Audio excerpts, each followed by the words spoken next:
সম্মানিত দর্শক, আপনারা দেখছেন হেফাজতে ইসলামের সম্মানিত আমির আল্লামা মহিবুল্লাহ বাবনগরী এর পক্ষ থেকে আল্লামা মামুনুল হক সহ সকল কারাবন্দীদের সংবর্ধনা অনুষ্ঠানের চিত্র আপনারা দেখতে থাকুন। বিসমিল্লাহির রহমানির রহিম। ইন্নামা আশকু বাসি ওয়া হুজনি ইলাল্লাহ। সাদাকাল্লাহুল আযীম। আমির হেফাজত বাংলাদেশের আলেমকুল শিরোমণি, এদেশের 18 কোটি তৌহিদি জনতার আধ্যাত্মিক রাহবার শাইখুল ইসলাম আল্লামা শাহ মহিবুল্লাহ বাবনগরী হাফিজাহুল্লাহ তাআলার আয়োজনে আজ আমাদেরকে এই সম্মাননা প্রদানের উপলক্ষে আয়োজিত সমাবেশে উপস্থিত হযরত উলামায়ে কেরাম, প্রাণপ্রিয় তৌহিদি জনতা, হেফাজতে ইসলাম বাংলাদেশের স্থানীয় ও প্রত্যন্ত অঞ্চল থেকে আগত আমার প্রাণপ্রিয় নেতাকর্মী ভাইয়েরা, সংক্ষিপ্ত কয়েকটি কথা। আমি এবং আমার সহকর্মী, আমরা আপনাদের ভাইয়েরা যারা দীর্ঘ কারাবরণ করেছি, কারাভোগ করেছি, আমাদের কারামুক্তির পর দেশব্যাপী আপনারা যে আবেগ এবং উচ্ছ্বাস প্রকাশ করেছেন, আমাদেরকে যে আপনারা সাহস জুগিয়েছেন, এর মাধ্যমে একদিকে আমাদেরও দায়িত্ব বেড়েছে, আর একদিকে আপনাদেরও দায়িত্ব অনেক বেড়ে গিয়েছে। প্রথমে আমি আমাদের দায়িত্বের কথাটা বলি। আলহামদুলিল্লাহ, আমাদের কষ্ট হয়েছে, আমরা এটা বলবো না যে জালিমের জিন্দানখানায় আমাদের কষ্ট হয়নি, তা নয়। আপনজন থেকে বিচ্ছিন্ন থাকা, স্বাধীনতার জীবন হরণ করে বন্দি খাঁচায় আমাদেরকে বন্দিত্বের শেকলে বন্দি করে রাখা, এটাই ছিল আমাদের জন্য অনেক বড় যন্ত্রণার বিষয়। সেই বন্দিত্ব থেকে মুক্তির পর দেশব্যাপী হেফাজতে ইসলামের নেতাকর্মীরা এবং সারা দেশের দলমত নির্বিশেষে সকল শ্রেণী ও পেশার তৌহিদি জনতা যেভাবে কারামুক্ত হেফাজত নেতৃবৃন্দকে উচ্ছ্বাসের সাথে, আবেগের সাথে বরণ করে নিয়েছেন, তাতে আমরা বুঝতে পারছি যে আমাদের আগামী দিনে আমাদের দায়িত্ব অনেক বেশি। এবং আলহামদুলিল্লাহ, আল্লাহ পাক রব্বুল আলামিনের নিকট আফিয়াত চেয়ে আল্লাহ আমাদের জন্য সহজ করুন এই দোয়া করে শপথের বাণী উচ্চারণ করতে চাই। আমাদের সকল কারাবন্দীদের পক্ষ থেকে আমি সে কথা উচ্চারণ করতে চাই। ইনশাআল্লাহ আল্লাহর জমিনে আল্লাহর দ্বীনের ঝান্ডা সমুন্নত রাখতে, আল্লাহর পয়গম্বরের ইজ্জতের হেফাজত করতে, এদেশের নাস্তিক্যবাদকে রুখতে, এদেশে ইসলামকে উপড়ে ফেলার সকল ষড়যন্ত্রকে রুখার জন্য যদি এর চেয়ে বড় ত্যাগ এবং কোরবানির প্রয়োজন হয়, হাসি মুখে আমরা সেই ত্যাগ করতে প্রস্তুত রয়েছি। জীবন দিতে হলে জীবন দিতে প্রস্তুত রয়েছি। সন্তানদেরকে যদি এতিম করতে হয় সেজন্য আমরা প্রস্তুত রয়েছি। স্ত্রীদেরকে যদি বিধবা করতে হয় সেজন্য আমরা প্রস্তুত রয়েছি। মায়ের বুক যদি আমাদের খালি করতে হয়, আমাদের মায়েরা বুক খালি করে চোখের অশ্রুতে তাদের কলিজার টুকরা সন্তানদেরকে মাটির নিচে খোদার হাতে সুপর্দ করবে।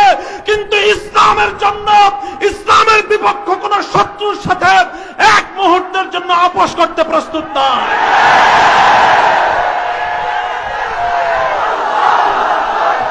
সবাই কম, আমার স্পষ্ট পয়গাম, সব অন্যায়ের ক্ষমা রয়েছে, গাদ্দারি আর বিশ্বাসঘাতকতার কোনো ক্ষমা নাই।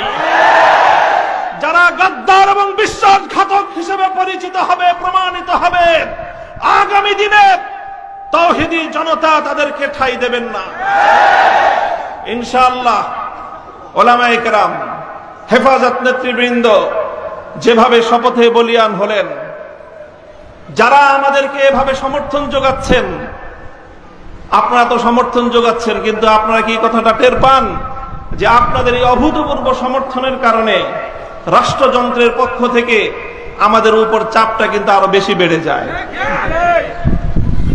এই যে আজকে আমাদের উপর এই অকথ্য নির্যাতন, এই যে লাঞ্ছনা, এই যে গঞ্জনা আমাদের উপর, কারণ এদেশের মানুষ আমাদেরকে ভালোবাসে, কারণ আমরা যেখানে যাই মানুষ আমাদের প্রতি আবেগ এবং উচ্ছ্বাস প্রকাশ করে।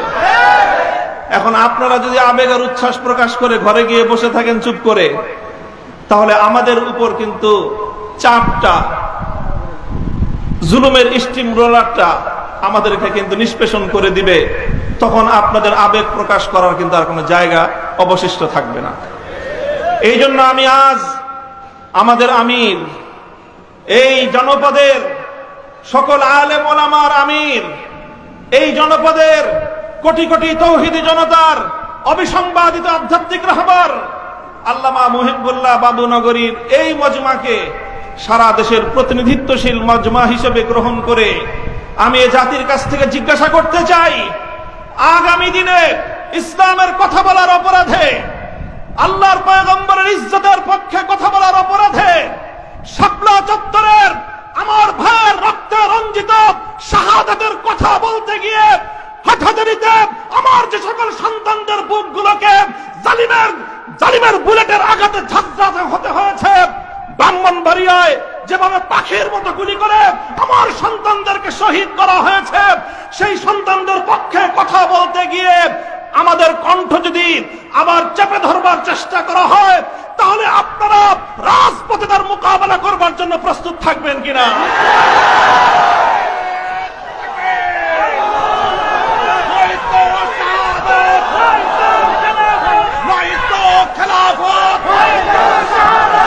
সংগ্রামী সাথী ও বন্ধুগণ, কথা দীর্ঘায়িত করার অবকাশ নেই। আমি আমার দীর্ঘ কারাবন্দিত্বের সময়ে আল্লাহ পাক রব্বুল আলামিনের রহমতের উপর আমার আস্থা, অবিচল বিশ্বাস ছিল যে আল্লাহ রব্বুল আলামিন নতিজা ভালো করবেন, উত্তম ফলাফল আমাদেরকে দিবেন, সে আস্থা এবং বিশ্বাস ছিল। প্রথম দিকে যখন আমাদের মরহুম আমির হেফাজত আল্লামা জুনায়েদ বাবুনগরী হাফিজাহুল্লাহ তাআলা, তাকে আমরা জীবিত রেখে কারাগারে বন্দী হয়েছিলাম, তার উপর একটা বড় আমাদের আস্থা ছিল যে তিনি ইনশাআল্লাহ এই বন্দী মজলুম আলেমদের জন্য, শহীদ আমাদের সন্তানদের জন্য, ব্রাহ্মণবাড়িয়ায় নির্বিচারে হত্যাকাণ্ডের শিকার আমার শহীদ ভাইদের এই হত্যার বিচার আমাদের এই জন্মভূমিতে প্রতিষ্ঠিত করবার জন্য তিনি বলিষ্ঠ ভূমিকা পালন করবেন। আমাদের কারাবন্দীদের পক্ষে তিনি জাতিকে, জনমতকে সংগঠিত করবার জন্য বলিষ্ঠ ভূমিকা রাখবেন। কিন্তু আল্লাহ রাব্বুল আলামিনের ফয়সালা ছিল ভিন্ন কিছু। আমরা কারাবন্দী হওয়ার কিছুদিনের মধ্যেই সেই মর্মান্তিক শোক সংবাদটিও আমাদেরকে সহ্য করতে হয়েছে। আল্লামা জুনায়েদ বাবুনগরী রাহিমাহুল্লাহ তাআলা শাহাদাত বরণ করেছেন। আল্লামা জুনায়েদ বাবুনগরী শাহাদাত বরণ করেছেন। এরপরে অধীর উৎকণ্ঠা নিয়ে অপেক্ষার প্রহর গুনছিলাম যে আমাদের আস্থার এই মঞ্চে কে বসবেন।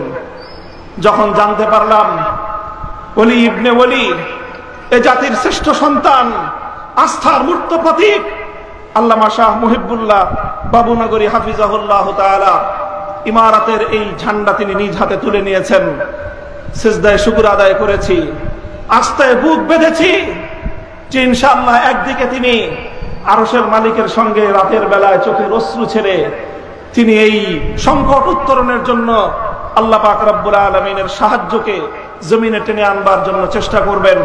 অপরদিকে তিনি জীবন দিবেন, কিন্তু কোন জালিমের রক্তচক্ষুকে পরোয়া করবেন না, কোন জালিমের সামনে তিনি মাথা নোয়াবেন না।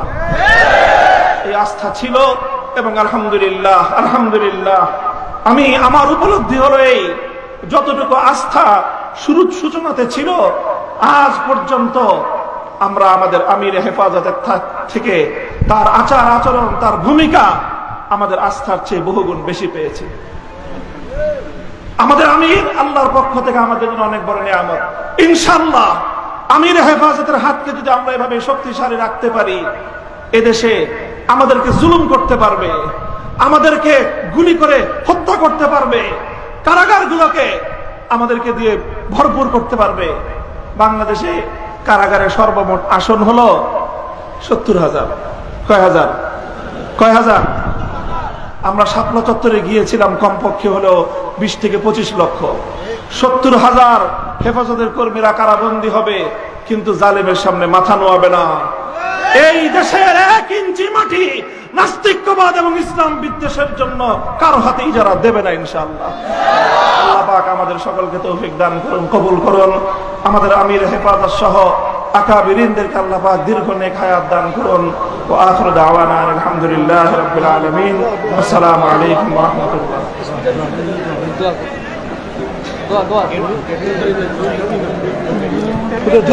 একজন ধরেন মাইকটা ধরেন শুধু।